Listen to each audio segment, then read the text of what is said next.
Hello everybody. As you could all see again this week, I am again without my cameraman. Great, very fun. But anyway, this week's Parsha is Parshat Vayachi.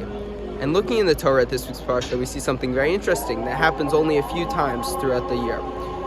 The Parshat Vayigash and Parshat Vayechi have no break in between them. They're in the same chunk in the Torah. So this is very interesting, and Rashi breaks down what this means for this week's Parsha. So the first thing that happens is Torah doesn't work chronologically, but the first thing that is mentioned in this week's Parsha is how long Yaakov lived, and it says that Yaakov died. So he dies in this week's Parsha.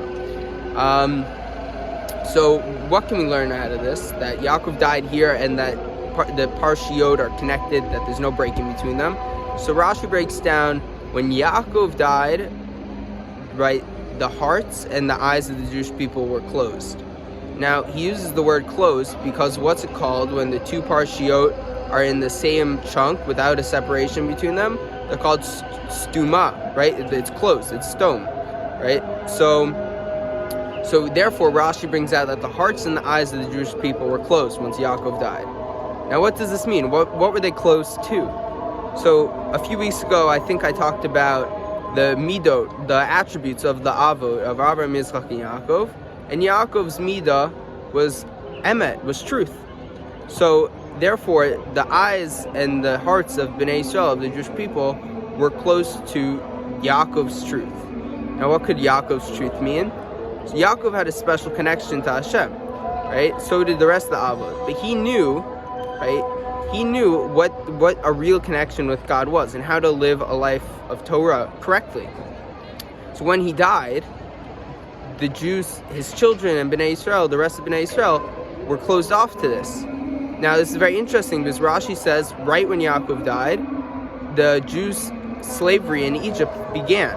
The slavery actually began once all of his children died, but it started. It was the beginning of the end. The Jews started to do labor, paid labor for the Egyptians, but it was the beginning of the end. So what can we learn from this? That the emet, that the truth of Yaakov was cut off.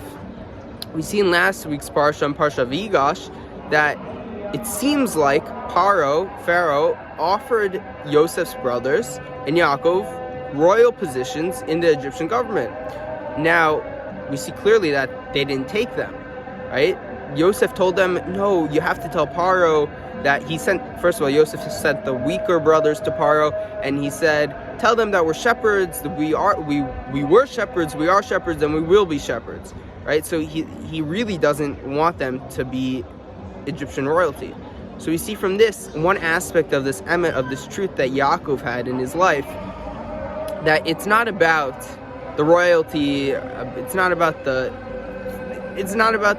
gold behind me, it's not about all of that, right? It's about the ideology behind it.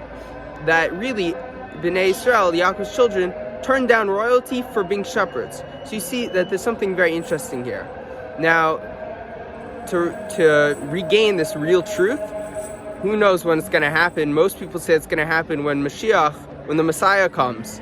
But for us, what we could learn from this right now is that we could look at things and realize, we could think to ourselves, is this really what my Judaism, what I should do due to my Judaism, from my background because I'm Jewish? Is this really what I should do? Or is there some ideology behind it that I should maybe do something else that will help me connect to my roots more? I think this is just such an important message for all of us to think about for every decision we make in our lives. Is this really what I should be doing as a Jew, right? It's a very important question for us all to ask. So with this, we close the book of Bereshit, and next week we'll be moving on to Shemot. Shabbat Shalom.